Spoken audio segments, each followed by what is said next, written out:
यान के अंदर बैठे बैकुंठ ने अपने बेटे नीलकंठ से पूछा, बेटा अब हम जा रहे हैं, है ना? नीलकंठ ने अपने पिता के सवाल का जवाब देते हुए कहा, हाँ बाबा, अब हमें जाना होगा। कुछ ही समय में उजाला हो जाएगा और हमें सुबह होने से पहले यहाँ से निकलना होगा। नीलकंठ की बात सुनकर बैकुंठ कुछ पल के लिए सोच में डूब गए और बोले, बेटा मेरी तरह यहाँ कई और पिता भी कैद में हैं। उनके बेटे भी अपने पिता को ढूंढते होंगे। उनके परिवार की स्थिति क्या होगी? शायद कई ने उम्मीद छोड़ दी होगी। मैंने भी एक दिन घर लौटने की उम्मीद छोड़ दी थी, लेकिन आज मामला अलग है। आज हमारे पास कुछ अद्भुत शक्तियां हैं जिनका उपयोग हम अन्य लोगों की मदद के लिए कर सकते हैं। बैकुंठ की बात सुनकर नीलकंठ को भी एहसास हुआ और लोगों को यहाँ से आजाद करने का फैसला लिया। लेकिन इसके लिए एक योजना बनानी होगी, ऐसा नीलकंठ ने कहा। थोड़ा रुकिए बाबा, कहकर नीलकंठ टोपी की मदद से दूसरे ग्रह के प्राणी से बात करने लगे। कुछ देर नीलकंठ की बात सुनकर उस दूसरे ग्रह के प्राणी ने कहा, बहुत अच्छा विचार है। ठीक है, मैं भी यहाँ रहकर मदद करूँगा। इसके लिए पहले हमें एक योजना बनानी होगी और उसी के तहत काम करना होगा। नीलकंठ ने उस प्राणी के साथ कुछ समय विचार विमर्श किया और फिर अपने पिता से कहा, बाबा आप इस यान के अंदर थोड़ी देर आराम करें, मैं बाहर जाकर योजना के अनुसार काम करूंगा। नीलकंठ के अकेले बाहर जाने की बात सुनकर बैकुंठ घबरा गए और बोले, रुको, मैं भी तुम्हारे साथ चलूंगा। लेकिन नीलकंठ ने कहा, आपको मेरे साथ जाने की जरूरत नहीं है, आप यान के अंदर ही रहें, यह आपके लिए सुरक्षित रहेगा। मेरी चिंता मत कीजिए, मुझे कोई नहीं देख सकेगा, मैं अदृश्य होकर जाऊंगा। यह कहकर नीलकंठ अदृश्य रूप में यान से बाहर निकल गए। अदृश्य रूप में नीलकंठ गुफा के हर कोने में घूमने लगे और अन्य यानों की ओर भी गए। उन्होंने उस अन्य ग्रह के प्राणी के साथ पूरी योजना के अनुसार अदृश्य रूप में सारे काम किए। जल्दी सुबह होने वाली थी, इसलिए नीलकंठ के पास ज्यादा समय नहीं था। वह तेजी से अन्य लोगों के पास पहुंचे और कहा, आज हम इस गुफा से भागेंगे, मैं आपकी मदद करूंगा। लोग नीलकंठ को देख नहीं सकते थे, लेकिन सुन सकते थे। नीलकंठ कभी कभी उन लोगों के सामने प्रकट हो जाते और फिर अदृश्य हो जाते, जिससे लोग हैरान हो जाते लेकिन उन पर विश्वास करते।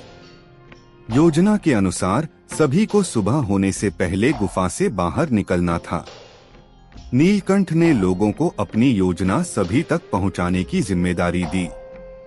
लोग भी नीलकंठ की बात मानकर दूसरों तक योजना पहुंचाने लगे।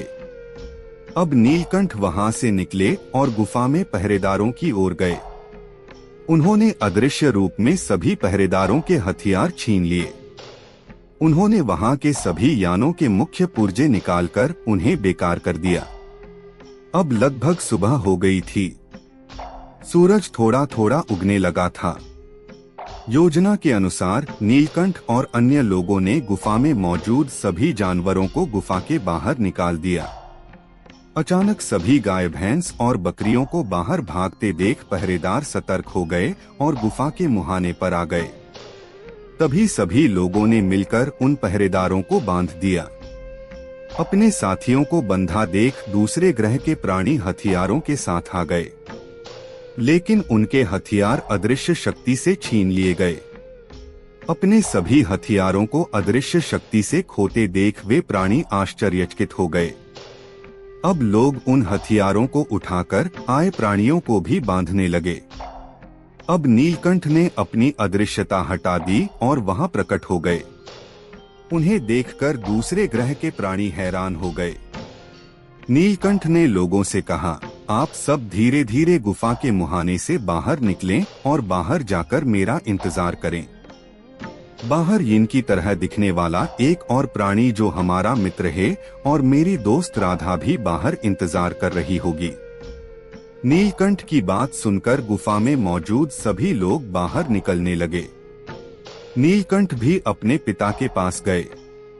पिता से कहने लगे, बाबा, मैंने सभी गांव वालों को गुफा से बाहर निकाल दिया है। अब सिर्फ हम बचे हैं। अब हमें भी इस गुफा से बाहर निकलना होगा। आप इस यान को बाहर ले जाएं। हमें इसे एक मित्र को देना है। नीलकंठ की बात सुनकर बैकुंठ ने यान चलाया। सुबह हो चुकी थी और गांव के लोग भी गुफा के पास इकट्ठा हो गए थे। गुफा के पास इतने सारे लोगों और जानवरों को देखकर गांव वाले हैरान थे। गुफा के पास राधा को देखकर राधा के पिता उसके पास जाकर पूछते हैं, बेटी, तुम यहाँ क्या कर रही हो? नीलकंठ कहाँ है? राधा ने अपने पिता को सारी बात बताई। अब राधा के पिता बोले, ओहो, बैकुंठ जी भी इतने समय से यहाँ थे। तभी नीलकंठ की माँ हड़बड़ाते हुए राधा के पास पहुँची और नीलकंठ के बारे में पूछने लगी। राधा ने कहा, नीलकंठ और बैकुंठ बाबा गुफा के अंदर हैं और जल्द ही बाहर आएंगे। राधा के मुंह से अपने पति बैकुंठ का नाम सुनकर नीलकंठ की माँ हैरान हो गईं और गुफा के मुहाने पर नजर गड़ाकर देखने लगी। अब गुफा के मुहाने पर बहुत सारे लोग इकट्ठा हो गए थे। तभी चलने फिरने वाला एक पेड़ भी वहां दिखाई दिया। लोग उस पेड़ को देखकर डरने लगे। राधा ने कहा, कोई डरने की जरूरत नहीं है, यह पेड़ हमारा मित्र है और इस पेड़ के साथ दिखाई देने वाला प्राणी भी हमारा मित्र है। राधा की बात सुनकर गांव वाले थोड़े शांत तो हुए, लेकिन फिर भी शक की निगाह से देख रहे थे। अब एक चमकदार विमान गुफा से बाहर निकला और मैदान में रुक गया। विमान से नीलकंठ और उनके पिता बाहर आए। गांव वाले बैकुंठ को देखकर बहुत खुश हुए। इतने लंबे समय से बिछड़े अपने पति को देखकर नीलकंठ की मां की खुशी का ठिकाना नहीं रहा।